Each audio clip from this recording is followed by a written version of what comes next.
So, sir, when you read the Miranda rights, did you explain the nature and cause of of the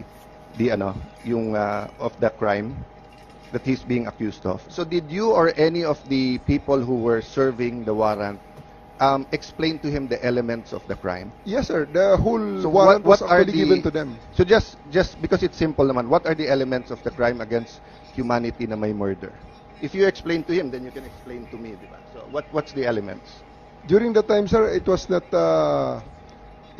me who attempted the reading of the rights. It was the prosecutor general. Yes, sir. But sabi mo, you know the elements of the crime.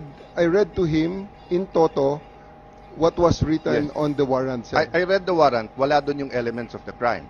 We did not say that I know the elements, sir. I just Yes. read to him exactly So- the charges in accordance with what is written in the Yes, sir. warrant. I'm not arguing on the opinion and the legal kasi ito factual pa lang.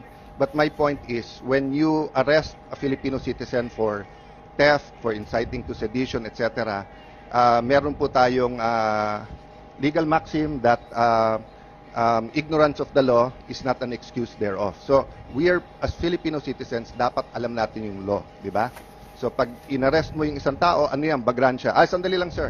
Na-repeal na yung bagransya, hindi na ano yan. But I'm arresting you for what? For theft. You don't need to read the elements because alam na ng Pilipino yung nature and yung cause nung theft. But since this is a foreign court, and it's not even in the Rome Statute, yung elements. It was passed later on. So, ang point ko, was the accused, in this case, former president, aware of what he was being accused of? So, I'll stop there, sir. Factual lang naman, and I take your answer that it was the warrant was there, it was read to him, and there are different. I won't go to them now. I'm just making the point that even if you serve the warrant, kung hindi niya alam at hindi alam ng lawyer niya, how do you expect him to run to court to get legal remedy? So, going back, Attorney Alexis, sir, so is the ability to seek legal remedy part of due process? Meaning, if you deny me, if you're accusing me of something, my warrant of arrest,